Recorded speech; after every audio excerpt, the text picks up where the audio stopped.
runtii aad ayaan ugu faraxsanahay in aan taageerayaasheeda iyo asxaabteeda aan qanciyo sidoo kale waan jecelahay xaajadeedii hore ee najax waxay ahayd mid mar walba ammaan u qaadi jiray heesa ammaanna aan u soo saari jiray maaha taas micnaheeda in ammaantii aan u qaadi jiray in gabar kale aanan guursanaynin laakiinse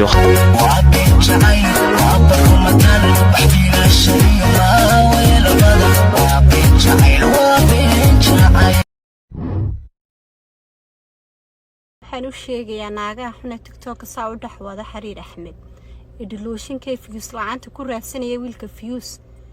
najaxdaad guraysiin ilaahay calafku baa kala dhamaaday calafkooda inta ku ekaa mid labaad ha ku raadsanina wiilka afar baa loo baneeyay walaandheero banaantaga ka leexdanaayada fiyus la'aan haday dayni haysana meelaha ku raadsada ha ku mashquulina dadkaas iyaga nolol samaystay calafkoodu waa inta ku ekaa kala dhamaadeen maxaad ugu raadsanaysaa marka xariir alla haysi marka soo hada qaadisiin ma sha Allah dhaha wiilka naayad mid labaad hanaga gelina qumayooyin xumi